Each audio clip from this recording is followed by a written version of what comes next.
Hey guys, I'm Alex. I know some of us met over Facebook, sort of, so you may sort of know how I look like already.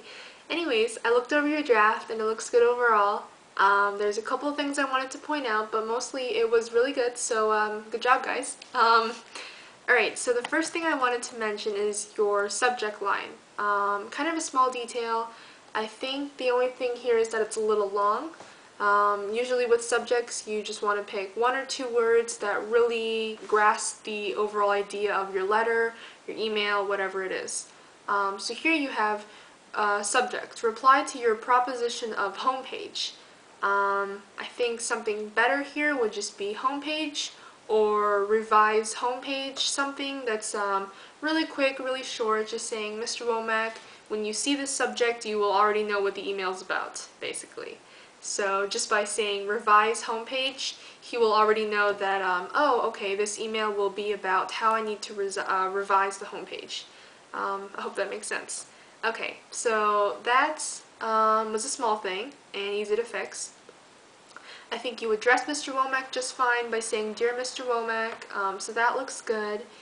Okay, the other thing I wanted to mention was you don't need to mention a date here.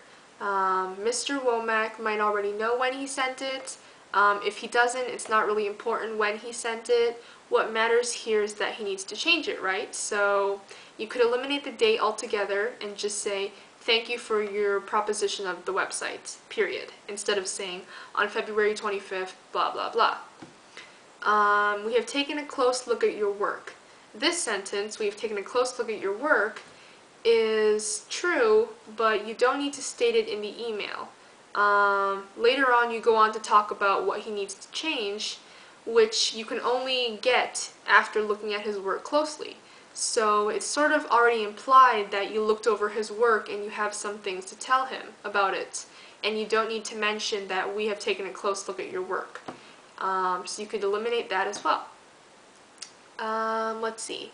Your second paragraph looks really nice. I have a couple little things to mention to you. When you say, unfortunately, the home page is too heavy, the word heavy doesn't really convey what you want to say here. I believe what you're trying to say is the home page is, there's too much going on, like there's too much graphic, which is why it downloads so slowly, right? So you can go ahead and take out heavy, and I could replace it, or you could replace it with saying it's too much. Unfortunately, the home page has too much graphic or has too much animation on it, instead of saying heavy, and that would convey what you want to say a lot better. Excuse me. So I hope that makes sense. Also, I believe it's the second line, you say, and we would better not count upon this because this connection is not yet common. And is a conjunction, and you don't want to start a sentence with a conjunction. You could eliminate the conjunction here and simply say, we would better not count on blah blah blah. That way your sentence is complete. By starting a sentence with a conjunction like and, but, or, your sentence is not complete and therefore grammatically incorrect. So, other than that, the second paragraph looks good. Oh, okay, so there's a little line at the very end of your second section of the scrap model when you say, our little company cannot bear it.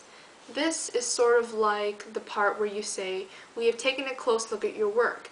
It's simply not necessary for you to state this. Our little company cannot bear it. Although it may be true that your company can't bear it, Mr. Womack doesn't need to know that. He just needs to know what he needs to do to keep his job, which is to make the website download faster, right? So you could eliminate this part. It's just sort of side information that isn't really relevant. Let's see. Your fourth paragraph looks really good. Although you are one of the best web designers and the homepage you made is a very good one, nevertheless we would like a page with less animation. So here you did a nice job of saying what the good news was and then including the bad news. So even though you're good, we have a problem, we need you to fix it. So this is really nicely written, so good job on this one. And then a couple more things. When you say, if you manage to do this, here you are sort of questioning Mr. Womack's ability, which probably isn't too professional. You want to avoid doing that.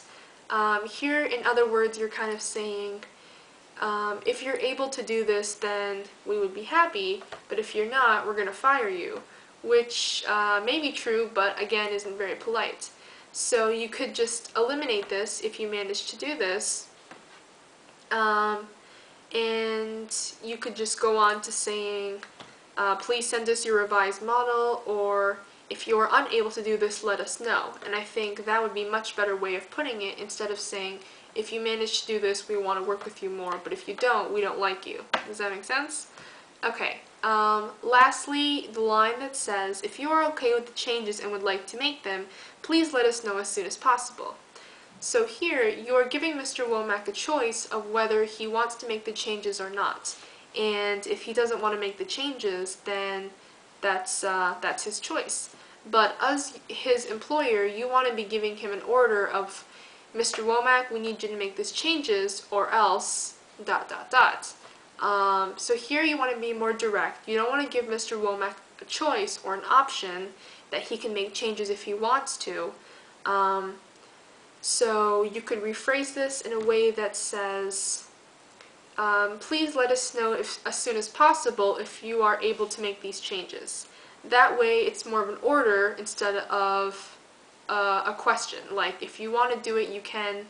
Instead of saying that, you just say, if you can do this, please let us know. And I think that would be a lot better. Other than that, I think it's really nice. Like I said, I think you guys did a really good job.